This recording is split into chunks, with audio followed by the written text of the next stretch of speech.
सूचना केवल हमारे विचार हैं, वित्तीय सलाह नहीं। निर्णय लेने से पहले खुद शोध करें। किसी भी लाभ या हानि के लिए हम उत्तरदायी नहीं हैं। Century textiles and industries limited ने अपनी नई शेयर होल्डिंग रिपोर्ट्स रिलीज की हैं, जो फाइनेंशियल ईयर के क्वार्टर और पहले हाफ को कवर करता है, जो मार्च 31 ST 2024 तक चलता है। ये रिपोर्ट कंपनी के शेयर्स की डिटेल्ड जानकारी देता है, जिसमें promoters, promoter groups, foreign investors, public investors और सरकारी एंटिटीज शामिल हैं। प्रमोटर्स की शेयर होल्डिंग 2023 के दिसंबर और 2024 के मार्च में दोनों में ही स्टेबल रहा, 50.21% पे। इससे साफ होता है कि इस टाइम पीरियड में कंपनी पे प्रमोटर्स के कंट्रोल में कोई चेंज नहीं हुआ। पब्लिक हेल्थ शेयर्स का परसेंटेज 2023 के दिसंबर में 24.86% से 2024 के मार्च में 24.67% तक डिक्रीज हो गया।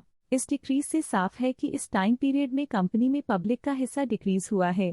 डोमेस्टिक इंस्टीट्यूशनल इन्वेस्टर की शेयर होल्डिंग में थोड़ा डिक्रीज आया 2023 के दिसंबर से 2024 के मार्च में, जो दिखाता है कि डोमेस्टिक इंस्टीट्यूशंस ने अपने स्टेक को -0.86 से डिक्रीज किया है। FIs, फॉरेन इंस्टीट्यूशनल इन्वेस्टर्स, ने अपना शेयर होल्डिंग दिसंबर 2023 में 6.42% से मार्च 2024 में 7.47% तक इंक्रीज किया। ये बताता है कि फॉरेन इंस्टीट्यूशंस ने कंपनी में अपना इंटरेस्ट 1.05% तक इंक्रीज किया है। चलिए इन्वेस्टर्स के स्टैटिस्टिक्स पे नजर डालते हैं, जो शेयर होल्डिंग पैटर्न में फ्लक्चुएशंस का कारण बन सकते हैं। लेट बसंत कुमार बिरला के पास प्रीवियस क्वार्टर में बिल्कुल भी शेयर्स नहीं थे, लेकिन करंट क्वार्टर में वो 0.18% शेयर्स होल्ड करते हैं।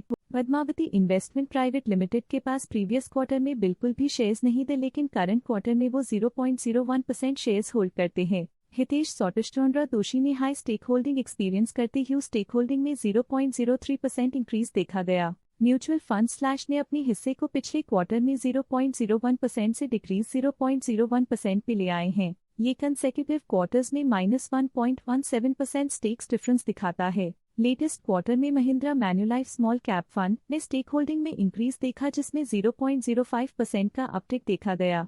कनारा रोबीको म्यूचुअल फंड AC कनारा रोबीको इमर्जिंग इक्विटीज ने अपने हिस्से को पिछले क्वार्टर में 0.01% से डिक्रीज 0.01% पे ले आए हैं। ये कंसेक्यूटिव क्वार्टर्स में -0.15% स्टेक्स डिफरेंस दिखाता है। लेटेस्ट क्वार्टर में Nippon life India trustee limited A/C Nippon India small cap fund ने स्टेक होल्डिंग में इंक्रीज देखा, जिसमें 0.01% का अपटिक देखा गया। Aditya Birla Sun Life trustee private limited AC Aditya Birla Sun Life flexi cap fund ने अपने हिस्से को पिछले क्वार्टर में 0.01% से डिक्रीज 0.01% पे ले आए हैं। ये कंसेक्यूटिव क्वार्टर्स में -0.57% स्टेक्स डिफरेंस दिखाता है। ऑल्टरनेट इन्वेस्टमेंट फंड्स ने अपने हिस्से को पिछले क्वार्टर में 0.01% से डिक्रीज 0.01% पे ले आए हैं। ये कंसेक्यूटिव क्वार्टर्स में -0.02% स्टेक्स डिफरेंस दिखाता है। लेटेस्ट क्वार्टर में इंश्योरेंस कंपनीज ने स्टेक होल्डिंग में इंक्रीज देखा, जिसमें 0.34% का अपटिक देखा गया। HSBC small cap fund current quarter में 2.52% शेयर्स के साथ कंपनी में एंटर किया, जबकि प्रीवियस क्वार्टर में उनके पास 0% shares the.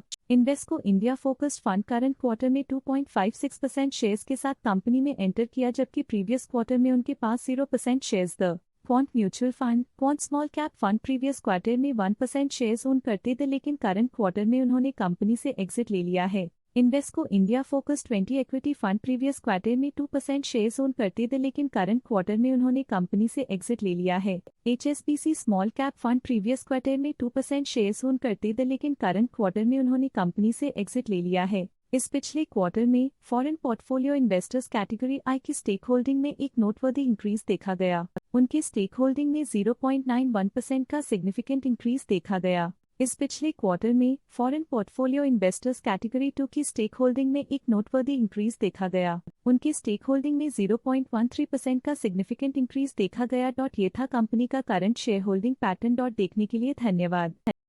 Stock latest news update के लिए चैनल को सब्सक्राइब करें और वीडियो को लाइक एंड शेयर करें।